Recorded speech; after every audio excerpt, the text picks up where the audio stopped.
I raised him for 12 years, built him a college fund, gave him everything. Then he told me his mom's new man was better than me. I said, I understand, and quietly transferred the house to my business, froze his education fund, and moved out. 3 days later, police arrested his mother for fraud, and I discovered the DNA test she'd hidden for 18 years. My name is Wade Kellerman. I'm 59 years old, and I've been running a custom metal workshop for 32 years. Built it from nothing but a rented garage and a second-hand arc welder. These hands have shaped everything from ornate garden gates to industrial support beams. I thought I'd shaped a family too. Turns out I was dead wrong. It happened on a Tuesday morning in October. I was sitting at the kitchen table, going over invoices for a big church restoration project. Beverly had taken off for another one of her weekend getaways with that sister of hers, Patricia, left Benjamin and me to fend for ourselves, which was nothing new. Benjamin was sprawled on the living room couch, controller in one hand, energy drink in the other. Kid was 17, should have been thinking about college applications or maybe learning a trade. Instead, he was glued to that gaming system I bought him for his birthday. Ben, I called out, you want to come help me finish that custom railing this afternoon? Good money in metalwork if you apply yourself. He didn't even look up from his screen, just kept mashing buttons like his life depended on it. Benjamin, I said louder, I'm talking to you. That's when he paused the game and turned to face me. The look in his eyes wasn't teenage defiance or even boredom. It was something colder, something that didn't belong on the face of a kid I'd raised since he was 5 years old. You know what, Wade? Benjamin said, using my first name like he'd been practicing it. Mom's new man is better than you. At least Vince doesn't spend his whole day covered in metal shavings, trying to drag other people into his boring life. The words hung in the air between us like smoke from a bad weld. I set down my pen and really looked at him. This wasn't coming from nowhere. Someone had been filling his head with poison. I understand, I replied, keeping my voice level. Benjamin blinked, clearly expecting me to argue or get defensive. Instead, I stood up and walked past him toward the hallway closet. Behind the Christmas decorations and old photo albums, I kept a fireproof safe. Inside that safe was a folder labeled contingencies, something every smart businessman keeps, just in case. I'd learned long ago that hope for the best, prepare for the worst wasn't just advice for building projects. It applied to relationships, too. As I pulled out the folder, I could hear Benjamin resume his game in the living room. The kid had no idea he'd just lit a fuse that would blow up everything he thought he knew about security and family loyalty. The documents in that folder told a story Beverly never bothered to read. Property deed, sole ownership under Wade Kellerman. The house we'd lived in for 12 years, the one she called our dream home, was legally mine and mine alone. When we got back together after our brief separation, I never added her name back to the title. She assumed. I let her assume. Benjamin's college fund sat in an account under my LLC, Kellerman Metalworks Holdings. Every deposit, every contribution, all traceable back to my business. $87,000 I'd scraped together, working 16-hour days, taking on weekend projects, skipping vacations. The kid thought money grew on trees because I never let him see how hard I worked to shake it loose. I spread the papers across my workbench in the garage and fired up my laptop. First stop, the county recorder's office website. In 20 minutes, I had the property transferred to my business holding company. Clean, legal, irreversible. Next, the education savings account. I logged in and changed the beneficiary status to under review pending family structure assessment. That was lawyer speak for frozen solid until further notice. Benjamin wandered into the garage around noon, probably looking for lunch money. "What are you doing out here?" he asked, glancing at the paperwork scattered across my bench. "Just some business stuff," I replied, closing the laptop. "Nothing that concerns you anymore." Something in my tone must have registered because Benjamin frowned and took a step closer. "What do you mean, doesn't concern me?" he asked. I stood up and started organizing the documents back into the folder. Benjamin was still standing there, waiting for an explanation he wasn't going to get. "Benjamin," I said, using the same calm voice I used when explaining welding techniques to apprentices, "you told me this morning that Vince is better than me. I heard you loud and clear." The kid's face went pale. For the first time all day, he looked his age. "I didn't mean," he started. "Sure you did," I interrupted. "And you know what? You might be right. Vince probably is better at a lot of things. Better at smooth talking, better at spending other people's money, better at making promises he doesn't have to keep. I walked past him toward the house, folder tucked under my arm. But here's what Vince isn't better at. I continued without turning around. He's not better at paying mortgages, or setting up college funds, or keeping a roof over ungrateful heads. Benjamin called after me, but I was already inside, heading for the spare bedroom I'd converted into an office. I had phone calls to make. My lawyer, David Morrison, first. Then the moving company I'd used when Beverly and I separated the first time. Some people called it nuclear. I called it clarity. Monday morning came with the sound of diesel engines in my driveway. Two-man crew from Allied Moving, same company that helped me relocate my shop equipment 5 years back when I expanded the business. Professional, efficient, no questions asked. Beverly's car was gone. Another one of her mysterious errands that seemed to multiply whenever Vince was in town. Benjamin was at school, probably bragging to his friends about telling off his old man. Perfect timing. Everything in the master bedroom and the office, I told the crew chief, a weathered guy named Pete who'd moved half the businesses in town. Personal items only. Leave the furniture. Pete nodded and gestured to his partner. They worked like clockwork, 20 years of experience showing in every movement. Clothes, personal documents, my father's old toolbox, the few photos that actually mattered to me. Everything that made the house mine, stripped away in 2 hours. The apartment I'd maintained as my backup plan was across town, above an auto parts store I'd done metalwork for. Simple lease, month to month, paid from my business account. Beverly never knew it existed. My phone buzzed as Pete's crew loaded the last box. Text from Benjamin. School called Mom. Said I missed my college interview appointment. What interview appointment? I'd forgotten about that. The college fund paperwork included automatic scheduling for campus visits and interviews. With the account frozen, all those services stopped dead. Instead of responding to Benjamin, I called David Morrison, my attorney. 20 years of handling business contracts and the occasional domestic issue. Solid man, no-nonsense approach. Wade, David's voice came through clear and professional. Got your message about updating your estate planning. When can you come in? This afternoon work for you? I asked, watching Pete's truck disappear down my former street. Absolutely. Bring all the documentation we discussed. By 3 o'clock, I was sitting in David's office while he reviewed my contingency folder. He whistled softly when he saw the property transfer and trust modifications. This is comprehensive, David said, looking up from the papers. You've essentially created a firewall between your assets and any potential claims. That was the idea, I replied. How solid is it? David leaned back in his chair, steepling his fingers. Legally bulletproof. The property was yours before, during, and after the relationship. The educational trust has clear discretionary language. Even if she lawyers up, there's no standing for a claim. I felt something loosen in my chest for the first time in months. There's one thing, David continued. If they contest this, it could get ugly. Public records, family court, the whole circus. Let them contest it, I said, standing up to shake his hand. I've got nothing to hide. Walking out of that office, I felt like a man who just stepped off a sinking ship and onto solid ground. Beverly's Lexus was in the driveway when I drove past the house Tuesday evening. Not my house anymore, just the house where I used to live, where I used to pretend I mattered. I parked across the street and watched through the kitchen window as she gestured wildly at Benjamin, who sat slumped at the table. Even from a distance, I could read the body language. Panic meeting defiance, neither side willing to back down. My phone rang. Beverly's number. Wade, what the hell have you done? Her voice was shrill, wound tight like a guitar string about to snap. I adapted to new circumstances, I replied, keeping my tone conversational. You moved out. You took your name off Benjamin's college applications. The bank says our mortgage account is frozen. Your mortgage account, I corrected. I don't live there anymore, remember? Vince is better than me, so I figured he could handle the responsibilities that come with being better. Silence on the other end. I could almost hear the wheels turning as she processed what I just said. This is insane, Wade.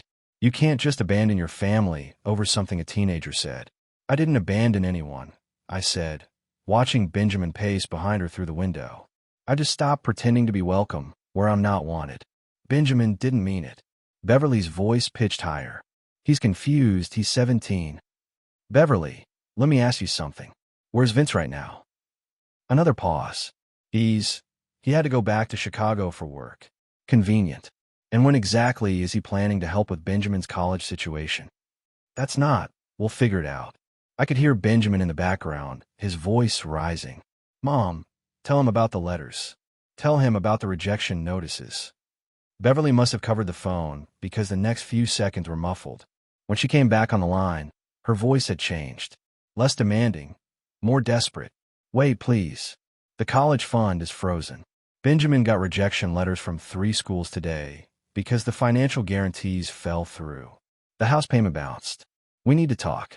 We're talking, I said. This is me talking. This is me telling you that actions have consequences, and words have weight. Through the window, I watched Beverly sink into a chair, phone pressed to her ear. Benjamin was standing behind her now, hands on her shoulders. For the first time since this started, he looked scared. What do you want? Beverly asked quietly. I don't want anything from you, I replied. That's the point. I'm done wanting things from people who don't want me around. I hung up and drove to my apartment. Behind me, the house sat dark except for the kitchen light, 2 figures silhouetted against the window like actors in a play I was no longer part of. The knock on my apartment door came at 7:30 Friday evening. I looked through the peephole and saw a face I hadn't expected. Patricia Montgomery, Beverly's older sister. She stood in the hallway, holding a manila envelope, and wearing the kind of expression that meant serious business. Patricia had never liked me much. Thought Beverly could do better than a blue-collar metalworker. But she'd always been straight with me, which was more than I could say for most of Beverly's family. Wade, she said when I opened the door. We need to talk. I stepped aside and let her in. Patricia looked around the sparse apartment, taking in the bare walls and basic furniture. So this is where you've been hiding, she said, settling into the only decent chair I owned. Not hiding, just living where I'm wanted. I grabbed a beer from the fridge and offered her one. She shook her head. Patricia opened the envelope and pulled out a stack of papers. Beverly asked me to give these to you. Financial statements, college loan applications, letters from the bank. I glanced at the papers without taking them.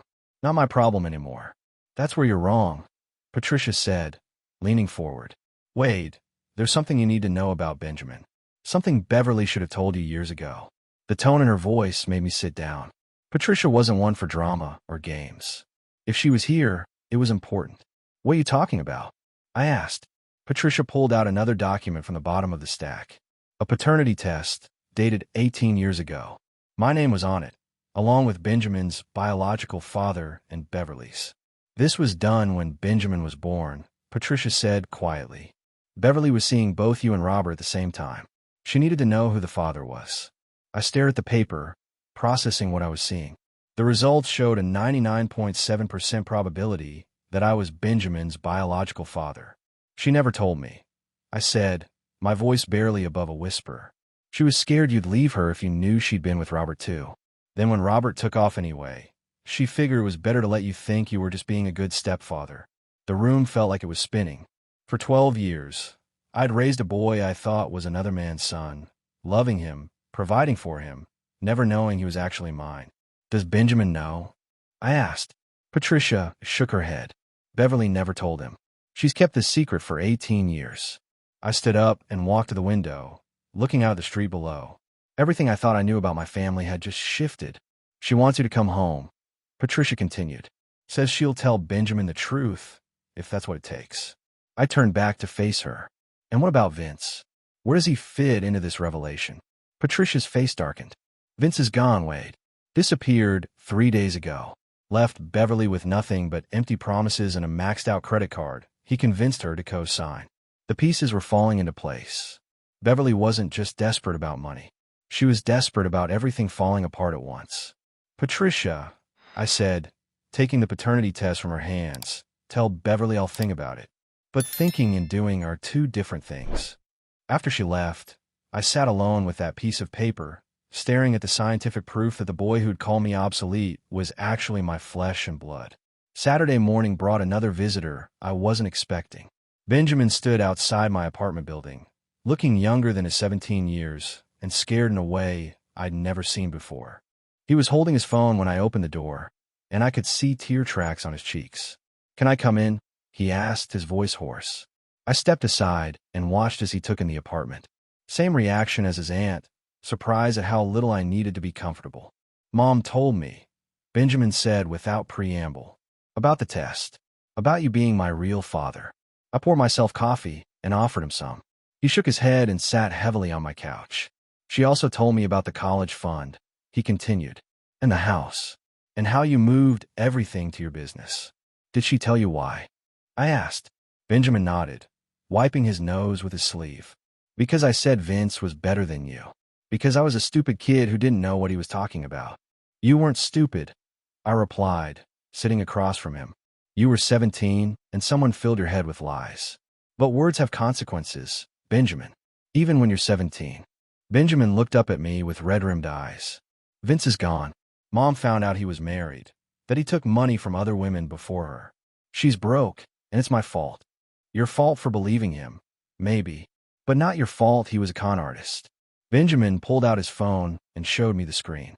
College rejection letters, one after another. Northwestern, Michigan State, even community college. They all pulled their offers when the funding disappeared. I looked at the letters, feeling something twist in my chest. This was my son, my actual son, watching his future crumble because of choices other people had made. "Aurora broke up with me too," Benjamin added quietly. "Her parents found out about our financial situation. Said she couldn't date someone from an unstable family." Aurora Hawthorne, the rich girl Benjamin had been seeing since junior year. I'd met her parents once at a school function. The kind of people who judge a man by his bank account instead of his character. "I'm sorry about Aurora," I said, and meant it. Benjamin looked at me with surprise. "You are?" "Son, I'm sorry about all of it. I'm sorry your mother kept the truth from both of us. I'm sorry some predator used our family's problems against us. And I'm sorry you had to learn these lessons the hard way. Can you forgive me?" Benjamin asked, his voice breaking. "For what I said. For not knowing you were my real father." I studied the young man sitting across from me. My son, the boy I'd raised, loved, and provided for, even when I thought he belonged to someone else. "Benjamin," I said finally, "forgiveness isn't the issue. Trust is.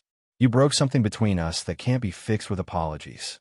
"But I'm your son," he said desperately. "The test proves it.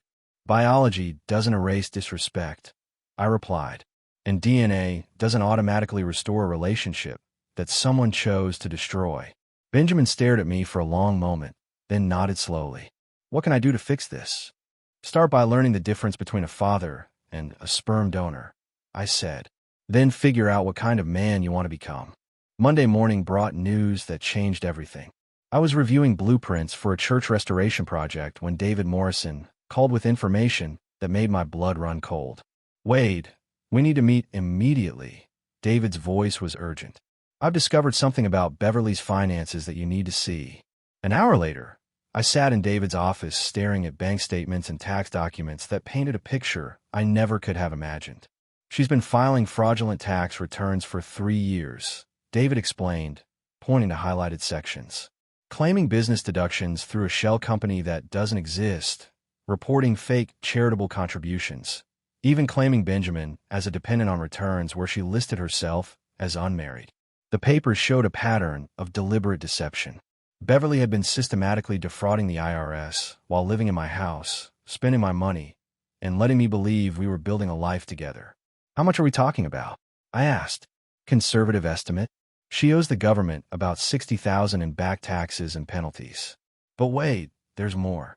David pulled out another stack of documents. "She took out credit cards using your business address and phone number as contact information. When the bills started piling up, she had them forwarded to a P.O. box. You've been listed as a co-applicant on accounts you never signed for." I felt my chest tighten. Not only had Beverly betrayed me emotionally, she potentially destroyed my credit and exposed me to criminal liability. "Can they come after me for this?" I asked. "Doubtful but messy. We'll need to file identity theft reports and spend months proving you weren't involved. The business could be affected if creditors decide to pursue collection actions." My phone buzzed with a text from Benjamin. "Dad, Mom's freaking out. Says people are calling about money she owes. Can you please call her?" I showed the message to David, who shook his head grimly. Wade, there's one more thing. I had my investigator look into Vince's background. He didn't just disappear. He was arrested in St. Louis last week for credit card fraud. When they searched his belongings, they found documents with Beverly's name and social security number. The room felt like it was spinning. Beverly hadn't just been fooled by a con man. She'd been an active participant in his schemes. She knew, I said quietly. She had to have known what he was doing. Possibly. Or maybe she was just desperate enough to ignore the warning signs. Either way, she's in serious legal trouble. That evening, I drove past the house one more time. Police cars were parked in the driveway, and I could see officers carrying boxes out of the front door. Beverly stood on the lawn in handcuffs while Benjamin watched from the sidewalk, shoulders shaking. My son, my biological son, was watching his mother get arrested for crimes committed in houses I provided, using money I'd earned. I parked across the street and called Benjamin. Dad. His voice was barely a whisper. I'm here, son. I'm watching. They arrested Mom. Said she was part of some fraud thing with Vince. I don't understand what's happening. I looked at the boy I'd raised, standing alone on a sidewalk while his world collapsed around him. Benjamin, listen to me carefully. You're going to need somewhere to stay tonight. Do you have friends you can call? Aurora's parents won't let me near their house. Most of my other friends, their parents know about our situation. For the first time since this nightmare started, I felt something other than anger toward my family. I felt protective instinct kicking in. Pack a bag, I said. I'm coming to get you. Beverly's call came at 3 in the morning from the county jail. Her voice was hoarse from crying and defeat.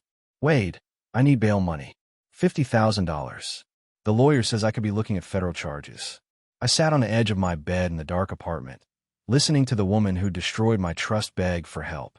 Beverly, did you know what Vince was doing? Silence on the other end.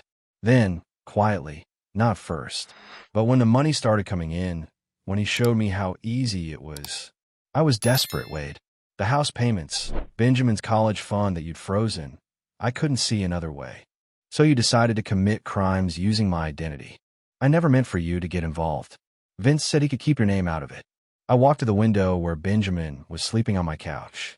The kid had cried himself to sleep after watching his mother led away in handcuffs. Beverly, I'm going to say this once, and I want you to listen carefully. You chose another man over me. You let that man turn my son against me. Then you participated in crimes that could have destroyed my business and put me in prison. And now you want me to bail you out. He's your son, too. Beverly's voice rose desperately. The DNA test proves it. You can't abandon your own blood. I'm not abandoning Benjamin, I replied.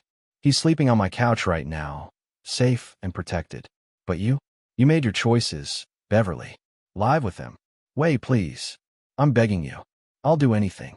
I'll sign papers giving up any claim to the house, the business, everything. Just help me get out of this. I looked at Benjamin again, curled up under a blanket I'd bought him from the store down the street. Tomorrow, I'd have to explain to him that his mother might go to federal prison, that the woman who'd raised him was a criminal. Beverly, here's what's going to happen.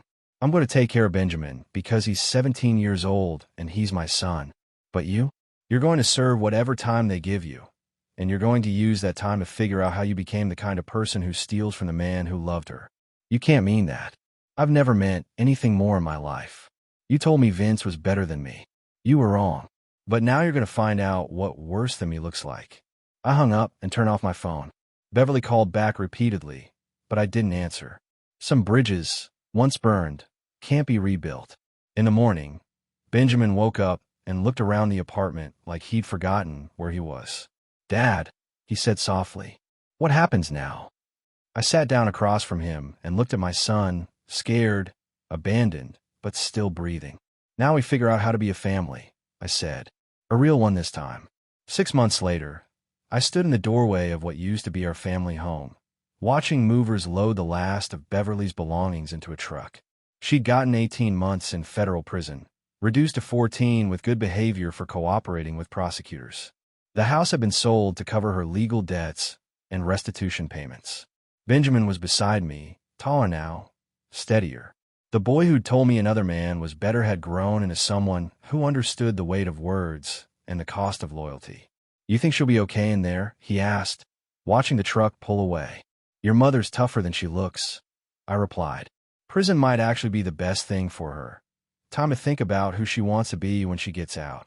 Benjamin nodded and picked up his duffel bag, ready to see the new place. The new place was a 3-bedroom house I'd bought with cash from the sale of the old property. Smaller, simpler, but honest. Every nail, every board, every payment made with money I'd earned through sweat and skill. Benjamin had spent the last 6 months learning the metalwork trade in my shop after school. Turned out he had natural talent for the craft, steady hands, and an eye for detail I'd never noticed when he was glued to gaming systems. Dad, Benjamin said as we loaded his belongings into my truck, I've been thinking about college. What about it? I want to earn it myself. Work in the shop for a year, save money, apply for scholarships based on merit instead of need. I looked at my son, my biological son who'd become my actual son through shared work and mutual respect, and felt something I hadn't experienced in months. Pride. Benjamin, that's your choice to make. But you should know, the trust fund money didn't disappear. It was reassigned to a scholarship program for working-class kids. Benjamin's eyes widened. You mean? I mean, if you apply yourself, prove your character, and write an essay about learning from your mistakes, you might qualify for assistance from the Wade Kellerman Memorial Education Fund. Memorial? Benjamin asked with concern. I laughed and ruffled his hair. Not memorial like I'm dead. Memorial like the old Wade died, and a smarter one took his place. That evening, we sat in our new kitchen eating takeout pizza and planning Benjamin's senior year. No fancy dining room, no expensive furniture bought to impress people who didn't matter. Just a father and son building something real from the ruins of something false. Dad, Benjamin said around a bite of pepperoni, I know I can't undo what I said, what I did to our family, but I want you to know, Vince was never better than you. He was just louder. I set down my slice and looked across the table at the young man I'd raised, lost, and found again. Son, the difference between a father and a sperm donor isn't biology. It's showing up, day after day, even when nobody appreciates it. Vince showed up when it was convenient. I showed up when it mattered. Benjamin smiled, the first genuine smile I'd seen from him since this whole mess started. Thanks for not giving up on me, he said quietly. Benjamin, I gave up on your mother. I gave up on our marriage. But I never gave up on you. You're my son, and that means something in this family. Outside, autumn was settling over our new neighborhood. Different streets, different neighbors, but the same fundamental truth. Family isn't about who shares your blood or your house. It's about who shares your values and your commitment to being better than you were yesterday.